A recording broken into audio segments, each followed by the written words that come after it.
E aí, galera, beleza? Hoje nós vamos apresentar um trabalho desenvolvido para a matéria de arquitetura e organização de computadores.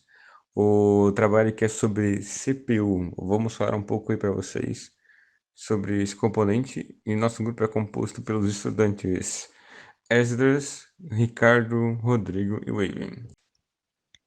Durante a década de 50, a organização interna dos computadores começou a ser repensada. Esse foi o momento em que os processadores começaram a ganhar funcionalidades básicas, como registradores de índices, operandos imediatos e detectação de operadores inválidos. No início da década de 60, a IBM desenvolveu uma nova abordagem.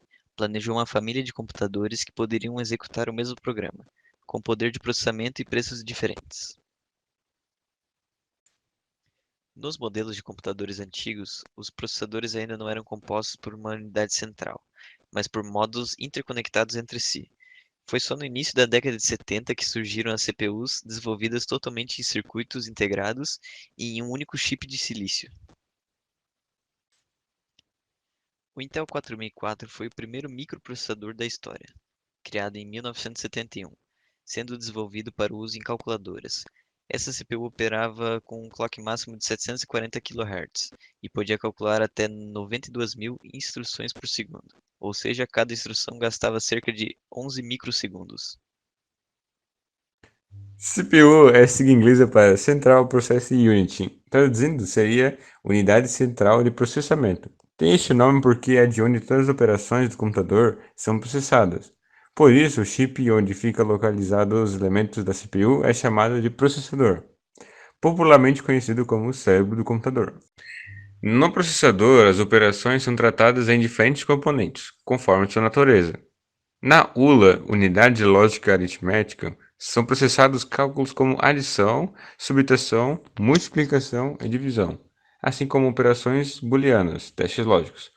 Já na UC, que é a unidade de controle, é responsável por lidar com as demais, além de controlar o funcionamento da unidade central de processamento como um todo. Além destas áreas, a CPU ainda conta com os registradores, uma memória de baixa capacidade e super velocidade. Ela guarda as instruções ou valores em registros que são utilizados no processamento de cada comando. A velocidade com que as informações são transmitidas é chamada de clock, e esse clock é medido em Hz, e ela sempre vem do modelo do processador. A cada 1 Hz é o que equivale a uma instrução por segundo.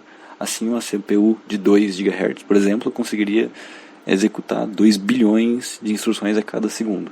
E quanto maior a frequência, mais instruções ela consegue fazer por segundo. Um erro muito comum é chamar o gabinete de CPU, porque todo mundo fala, um gabinete, uma CPU.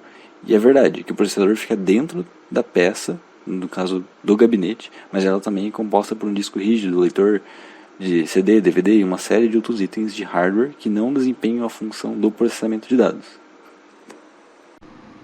Bom, vou falar um pouco sobre WMI. WMI é uma sigla que significa Windows Management Instrumentation.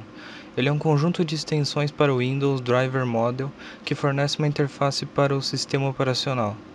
Agora vou mostrar alguns comandos úteis para pegar informações da CPU.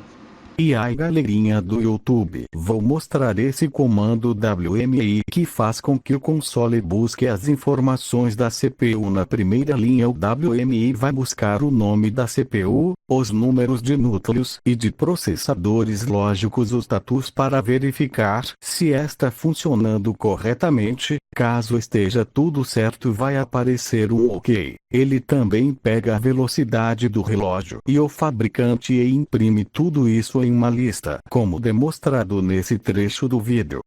Por hoje é só, pessoal. Se você gostou do vídeo, não se esquece de dar um dislike.